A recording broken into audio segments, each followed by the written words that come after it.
Selamat pagi para netizen dimanapun kita berada, salam inspirasi bagi kita semua. Ini yang menjadi pro dan kontra begitu kan, terkait dengan gaji para swasta atau gaji karyawan yang kemudian dipotong 2,5% sampai 3%. Ini menjadi spekulasi. Netizen mengkritik habis-habisan di situ, harus dibatalkan masalah kebijakan-kebijakan Jokowi yang kemudian seolah-olah menyengsarakan rakyat ya. BPJS dipotong, Haji Hati dipotong, BPJS Ketenagakerjaan, terus kemudian muncul lagi isu-isu yang kemudian tapera ini begitu kan. Saya kira ini tidak masuk akal begitu. Ini dikritik habis-habisan oleh netizen. Seperti ini videonya. Sebelum keluar yang namanya peraturan, pasti ada yang namanya permintaan. Pertanyaannya, siapa yang minta tapera untuk dijadiin aturan wajib? Siapa itu yang minta? Siapa yang minta? Dan gak ada yang minta, gak ada yang butuh. Yang ada mau nambah beban. Masa yang udah punya rumah juga wajib ikut dipotong 2,5% per bulan? Ini aturan apaan?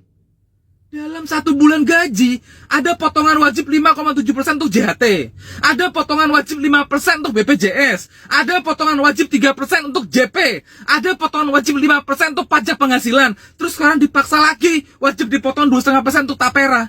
Lah ya tinggal berapa gajinya? Semua yang gue sebutin itu sekilas kelihatan kecil, tapi kalau digabungin tuh banyak. Total potongan gaji dalam sebulan termasuk tapera itu 21,7%. Jadi kalau misalkan gajinya 5 juta, tiap bulannya itu dipotong 1.085.000. Sisanya 3,9 juta sekian-sekian. Kebayang gak tuh? Lagi pula kalau dengan gaji UMR yang 5 juta dipotong 2,5% untuk tapera, jadinya 125.000 yang katanya untuk tabungan perumahan rakyat.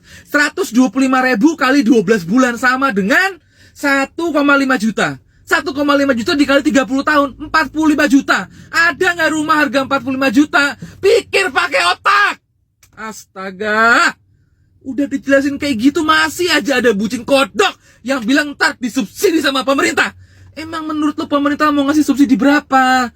500 juta, 1 miliar per orang untuk beliin lu rumah. Dengan semua kekacauan aturan dari penguasa, sama aja rakyat hidup dan kerja cuma untuk ngumpanin para pejabat korup yang ada di pemerintahan biar makin subur dengan alasan untuk inilah itulah, bullshit semua. Pas duit gaji udah dipotong segitu banyaknya, giliran mau dibelanjain duit sisa gaji, kena PPN 12% dong. Lu pada punya otak gak sih itu? Total gaji menteri itu 18 jutaan sebulan, sedangkan gaji anggota DPR itu 50-an juta sebulan. Kenapa nggak gaji para menteri dan anggota DPR aja yang dipotong 50% untuk yang katanya selalu berjuang demi rakyat? Mau nggak mereka? Kenapa harus rakyat kecil mulu yang dikorbanin dan diperes habis-habisan untuk kepentingan penguasa? Dan sebagai penutupnya, aturan tapera ini nggak benar, harus dibatalin. Orang itu mboyo kula nuwun dhisik, serap aspirasi masyarakat dulu, ngobrol-ngobrol dulu, bukan malah diem-diem nyolong duit rakyat dengan bilang untuk tabungan beli rumah. Karena itu bullshit semua. Apa lo? Heran gue, pemerintah kok nggak ada bosen-bosennya jadi beban rakyat. Ada lagi aja nih tapera, potongan gaji karyawan tiap bulannya lu tau berapa? 2,5%. Katanya si tabungan perumahan rakyat ngawur. Yang bener tuh tambah penderitaan rakyat. Menurut gue nabung rumah tuh privasi orang loh. Ngapain lagi negara ngatur-ngatur pengeluaran rakyat? Yang tahu prioritas tiap orang gajinya buat apa kan diri kita sendiri, bukan negara. Negara mending ngatur yang urgen-urgen aja, yang mestinya jadi urusannya deh. Kemiskinan sama korupsi nah lu pada urusin. Ini malah gaji kita mau dipakai apa? Pakai segala diurusin. Mending kalau bener diurusin mah yang udah-udah sih diembat, cuek. Bagian dimana masuk akalnya sih nabung rumah dari tapera? Misal gajinya 5 juta nih, terus setiap bulan diambil 2,5% alias 125.000 ya kan? Berarti kan dalam 40 tahun ke depan baru kekumpul 72 juta. Belum inflasinya 2-5%. Ya elah, rumah subsidi aja sekarang yang 150 juta ukurannya 3662. Gimana rumah 40 tahun lagi? 72 juta bisa dapat apaan? Yang lahat.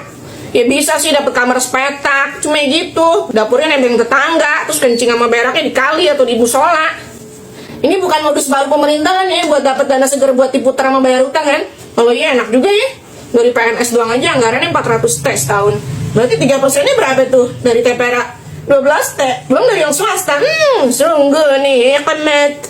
Terus itu baru potongan tapera, belum dipotong 1% buat iuran BPJS, belum ditambah potongan BPJS ketenaga kerjaan lo buat JHT sama pensiun 2,1%, belum PPh-nya 5%. Dari situ aja kalau gajinya 5 juta potongannya udah kelihatan. 300.000 buat sendiri, 300.000 buat beli sembako lebih prioritas, belum pajak kendaraan, PBB sama lain-lain. Kapan kita mama belanja gamis baru? Mungkin itu yang kami sampaikan ya, tonton terus channel Hodari Podcast Rakyat ini.